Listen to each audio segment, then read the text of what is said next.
Hello and welcome to another edition of Let's Talk. This is the programme where we meet some of the more interesting characters that live here on the Costa Blanca. And my first guest is a young lady called Jody Kirby. And looking at Jody, you would never believe, I suppose, the sort of industry that you're in. Thanks for joining me on the sofa. You're in finance. Yes, that's correct. I joined Continental Wealth Management, which is an independent offshore investment company, which has been on the Costa Blanca now for 5 years. Yeah. And I actually joined the company just over 18 months ago.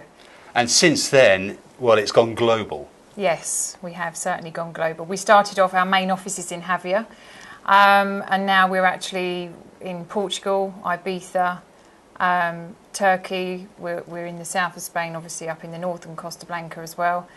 And in France too. So Wow. we really have expanded over the last 18 months, which is phenomenal, really. All right. We'll talk more about that a bit later on, and some other things that the company's involved with, which are very exciting. Yeah. First of all, though, let's take you back, because you have done a bit of TV work, haven't you? I have, yes, I have. Tell us about that. Going back 3 years ago now, I was actually the anchor on a programme called Loose Talk, which was actually started up very similar to Loose Women, but it was a little bit more nearer the mark. We sort of spoke Nearer the mark. Yeah, we spoke about relationships, Yeah. more deeply really.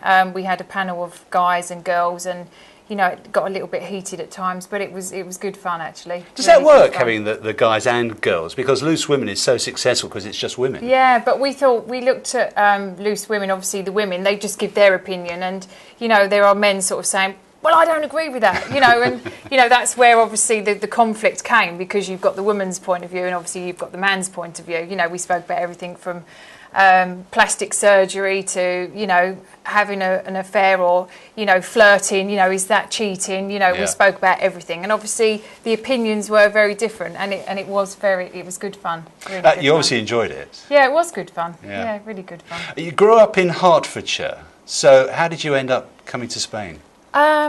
I moved to Spain, just been here nearly 7 years. My parents decided to move to Spain because my father, for health reasons really. And yeah, I just thought, great, challenge. I had 2 boys, obviously the boys were young, I've got 2 boys. They hadn't actually started school in the UK, and I'd been on holiday in the area several times, and yeah, I just made the leap.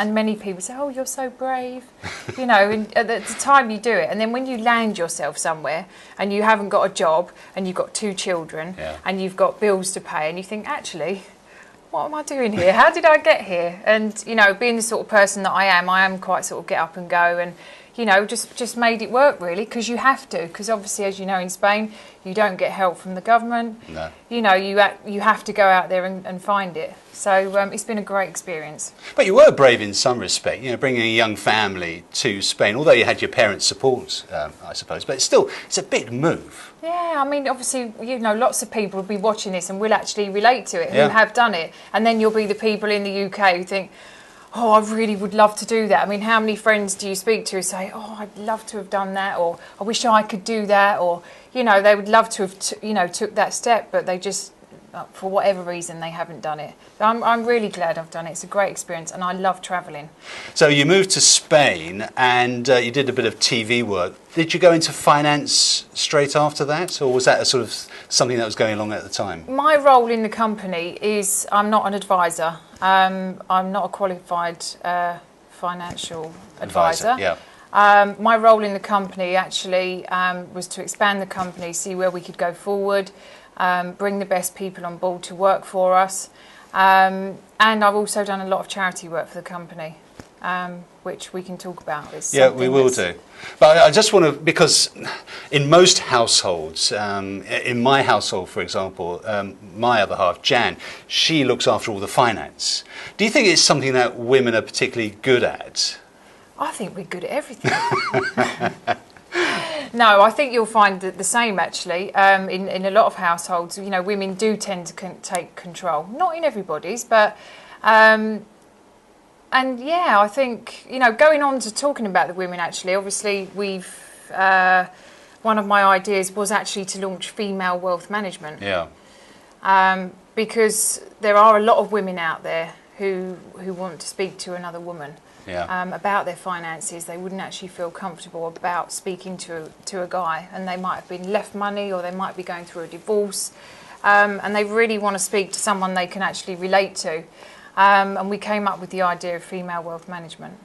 That's such a good idea. We were chatting earlier on, and I said that my other half actually started a decorating company, especially for women, because a lot of women didn't want big, hairy guys going into, to do the decorating. Correct, and it's about trust, isn't it? Yeah. There are women who are on their own. They do feel vulnerable, and not all men, obviously, are going to make a woman feel uncomfortable. But there are certain situations, a woman being by herself, she might have been left some money, or she might not feel comfortable with a man entering her house with just him and a stranger, being strangers. And like you just said about your wife, I know somebody that also did that, and it just took off because women really relate to that, and we found that with female wealth management. Yeah. What is wealth management? Basically, we offer the whole package really for the expats. Obviously advising investment of funds. We also do a pension release. There is a scheme where we can basically release your pension from the UK, right? Which is just amazing for the people over here, and obviously we've been very successful with that.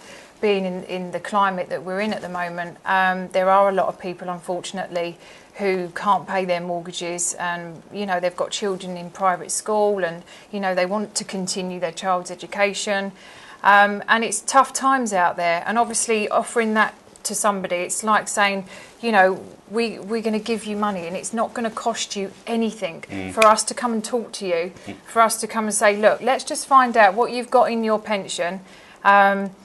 It's not going to cost you a penny, just a little bit of time. We can find out, and obviously we can just change your life, really. Yeah. And we all need a bit of help at the moment. As you said, in the economic climate, it's not easy. It's some very sad stories out there at the moment, and it's really rewarding because we've helped so many families by releasing their pension. They've been able to stay in Spain. They've been able to keep educating their children, probably for the last couple of years that they've been privately educated, all their life. And you don't necessarily want to take your child out of a private school and then put them into a Spanish school when they don't really, speak Spanish. They're doing exams. It's very, very difficult. And we have helped a lot of families, by doing that. And it doesn't cost anybody anything, which is... Yeah. The success of the company has also enabled you to do some charitable things, which I know is very close to your heart. Going back to your childhood, didn't you want to work with guide dogs? Funnily enough, I did, and people laugh at me actually because you sort of mentioned to me earlier, you're into fashion, and I have done some modelling in the past. But when I was younger, I like to help people. It's sort of in me, I like to help people as and where I can, and I love dogs, and I was always interested in being a guide dog trainer. And unfortunately, I never fulfilled my dream. Why? I can't really answer that. I don't really know. I kept taking different paths in life, as you do, and I just never got round to actually taking that path. It's never too late, though, is it? It is never too late. You can do it out here. But the company is involved in other charitable things. Yes, we do a lot of charity work. We've helped the Gandia Children's Home. We arranged a charity event, and we gave them quite a large sum of money. We also helped the Afghan Heroes last November. Yeah. We gave them, again, sponsored a large sum of money to the Afghan Heroes, which is a charity close to many people's hearts. Yeah. And recently, personally, I've just been to Kenya with my family, and we sponsored a local school. We went to the local village, and we done a lot of charity work while we were out there, and we are continuing to support them while we're back here as well. Is it something consciously, you said as a family you went out to Kenya, do you like to sort of show your children, what other people don't have? It's really, really funny you should say that, because before we went to Kenya last year, we took the children to Marrakesh, And we did stay in a really nice hotel, and we did go to the nice places and the nice restaurants. But every day we drove back to our hotel, we passed the most horrific scenes of families living in absolute, it was just poverty. And it was really heartbreaking. And we decided before we left that we would take the children. We went to a supermarket and we filled up 4 shopping trolleys full of food. But actually, we were quite clever. We just got bottled water, milk. We got shower gels, soaps. We got some little toys for the children, and lots of different bits and bobs. And we went with somebody. We didn't just go by ourselves because it was quite a scary place to go. You know, obviously being tourists, and we wasn't sure how we'd be welcomed and if it was safe. And so we got somebody to go with us, and it was just amazing.